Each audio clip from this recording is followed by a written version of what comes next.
السلام علیکم ورحمۃ اللہ وبرکاتہ۔ سیرت النبی صلی اللہ علیہ وسلم کا جو سلسلہ چل رہا تھا اس کا اگلا حصہ پیش خدمت ہے۔ اس سے پہلے ہم نے پڑھا کہ جنگ خندق کا جو سلسلہ چل رہا تھا اس کے دوران خندق کے پاس رسول اللہ صلی اللہ علیہ وسلم اور مسلمان موجود تھے، لیکن پیچھے مدینہ میں یہودیوں کی طرف سے خطرہ لاحق تھا۔ اسی دوران بنو غطفان کا ایک شخص نعیم بن مسعود رضی اللہ عنہ جو مسلمان ہو چکے تھے، وہ آ کر رسول اللہ صلی اللہ علیہ وسلم کی خدمت میں بولے کہ میں مسلمان ہو چکا ہوں، لہٰذا مجھے کچھ کام دیجیے۔ تو آپ صلی اللہ علیہ وسلم نے ان کو لوگوں کی حوصلہ شکنی کرنے کے لیے روانہ کیا۔ تو نعیم رضی اللہ عنہ فوراً ہی بنو قریظہ کے یہاں پہنچے اور ان کو یہ کہا کہ تم لوگ قریش سے یرغمال حاصل کرو، اور پھر قریش کے پاس پہنچے نعیم رضی اللہ عنہ اور بولے کہ جب بنو قریظہ تم سے یرغمال مانگیں گے تو تم انہیں نہ دینا۔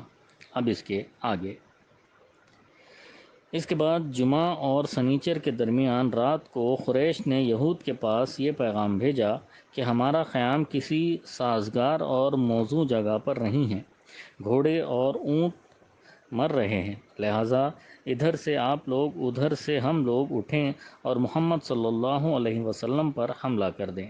لیکن یہود نے جواب میں کہلوایا کہ آج سنیچر کا دن ہے اور آپ جانتے ہیں کہ ہم سے پہلے جن لوگوں نے اس دن کے بارے میں حکم شریعت کی خلاف ورزی کی تھی انہیں کیسے عذاب سے دوچار ہونا پڑا تھا۔ علاوہ ازیں آپ لوگ جب تک اپنے کچھ آدمی ہمیں بطور یرغمال نہ دے دیں ہم لڑائی میں شریک نہ ہوں گے۔ قاصد جب یہ جواب لے کر واپس آئے تو قریش اور غطفان نے کہا واللہ نعیم رضی اللہ عنہ نے سچ ہی کہا تھا۔ چنانچہ انہوں نے یہود کو کہلوا بھیجا کہ اللہ کی قسم ہم آپ کو کوئی آدمی نہ دیں گے، بس آپ لوگ ہمارے ساتھ ہی نکل پڑیں اور دونوں طرف سے محمد صلی اللہ علیہ وسلم پر حملہ بول دیا جائے۔ یہ سن کر قریظہ نے باہم کہا واللہ نعیم رضی اللہ عنہ نے ہم سے سچ ہی کہا تھا۔ اس طرح دونوں فریق کا اعتماد ایک دوسرے سے اٹھ گیا، ان کی صفوں میں پھوٹ پڑ گئی اور ان کے حوصلے ٹوٹ گئے۔ اسی دوران مسلمان اللہ تعالیٰ سے یہ دعا کر رہے تھے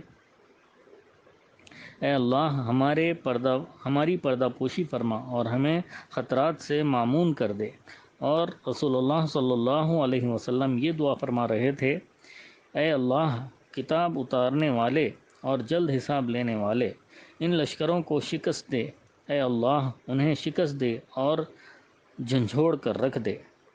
بالآخر اللہ تعالیٰ نے اپنے رسول صلی اللہ علیہ وسلم اور مسلمانوں کی دعائیں سن لیں، چنانچہ مشرکین کی صفوں میں پھوٹ پڑ جانے اور بد دلی و پست ہمتی ہو جانے کے بعد اللہ تعالیٰ نے ان پر تند ہواؤں کا طوفان بھیج دیا جس نے ان کے خیمے اکھیڑ دیے، ہانڈیاں الٹ دیں،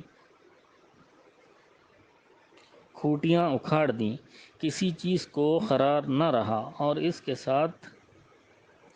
ساتھ ہی فرشتوں کا لشکر بھیج دیا جس نے انہیں ہلا ڈالا اور ان کے دلوں میں رعب اور خوف ڈال دیا۔ اسی سرد اور کڑکڑاتی ہوئی رات میں رسول اللہ صلی اللہ علیہ وسلم نے حذیفہ بن یمان رضی اللہ عنہ کو کفار کی خبر لانے کے لیے بھیجا۔ موصوف ان کے محاذ میں پہنچے تو وہاں ٹھیک یہی حالات بپا تھی اور مشرکین واپسی کے لیے تیار ہو چکے تھے۔ حذیفہ رضی اللہ عنہ نے خدمت نبوی صلی اللہ علیہ وسلم میں واپس آ کر ان کی روانگی کی اطلاع دی۔ چنانچہ رسول اللہ صلی اللہ علیہ وسلم نے صبح کی تو دیکھا کہ میدان صاف ہے۔ اللہ تعالیٰ نے دشمن کو کسی خیر کے حصول کا موقع دیے بغیر اس کے غیظ و غضب سمیت واپس کر دیا اور ان سے جنگ کے لیے رسول اللہ صلی اللہ علیہ وسلم کو کافی ہو گیا۔ الغرض اس طرح اللہ تعالیٰ نے اپنا وعدہ پورا کیا، اپنے لشکر کو عزت بخشی، اپنے بندے کی مدد کی اور اکیلے ہی سارے لشکر کو شکست دی۔ چنانچہ اس کے بعد آپ صلی اللہ علیہ وسلم مدینہ واپس آ گئے۔ غزوہ خندق صحیح ترین قول کے مطابق 5 شوال 5 ہجری میں پیش آیا تھا، اور مشرکین نے 1 ماہ یا تقریباً 1 ماہ تک رسول اللہ صلی اللہ علیہ وسلم اور مسلمانوں کا محاصرہ جاری رکھا تھا۔ تمام ماخذ پر مجموعی نظر ڈالنے سے معلوم ہوتا ہے کہ محاصرے کا آغاز شوال میں ہوا تھا اور خاتمہ ذی قعدہ میں۔ ابن سعد کا بیان ہے کہ رسول اللہ صلی اللہ علیہ وسلم جس روز خندق سے واپس ہوئے بدھ کا دن تھا، اور ذی قعدہ کے ختم ہونے میں صرف 7 دن باقی تھے۔ جنگ احزاب در حقیقت نقصان جان و مال کی جنگ نہ تھی، بلکہ اعصاب کی جنگ تھی۔ اس میں کوئی خونریز معرکہ پیش نہیں آیا، لیکن پھر بھی یہ اسلامی تاریخ کی ایک فیصلہ کن جنگ تھی۔ چنانچہ اس کے نتیجے میں مشرکین کے حوصلے ٹوٹ گئے، اور یہ واضح ہو گیا کہ عرب کی کوئی بھی قوت مسلمانوں کی اس چھوٹی سی طاقت کو جو مدینے میں نشو و نما پا رہی ہے ختم نہیں کر سکتی، کیونکہ جنگ احزاب میں جتنی بڑی طاقت فراہم ہو گئی تھی، اس سے بڑی طاقت فراہم کرنا عربوں کے بس کی بات نہ تھی۔ اسی لیے رسول اللہ صلی اللہ علیہ وسلم نے احزاب کی واپسی کے بعد فرمایا، اب ہم ان پر چڑھائی کریں گے، وہ ہم پر چڑھائی نہ کریں گے، اب ہمارا لشکر ان کی طرف جائے گا۔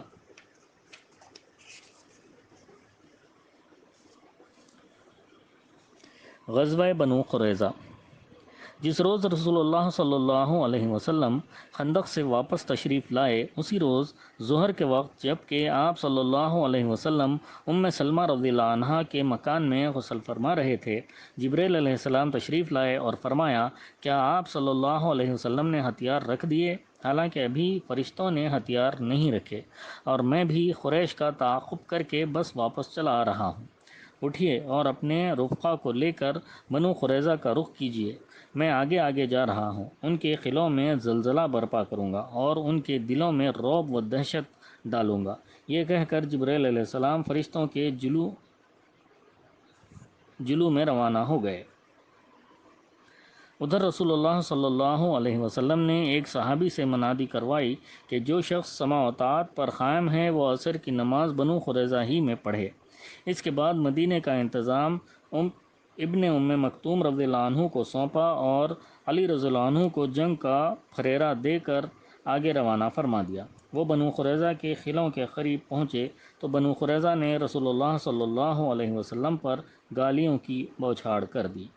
اتنے میں رسول اللہ صلی اللہ علیہ وسلم بھی مہاجرین و انصار کے جلو میں روانہ ہو چکے تھے۔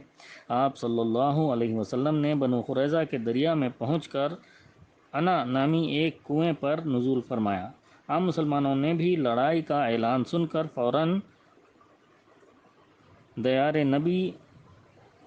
بنی قریظہ کا رخ کیا۔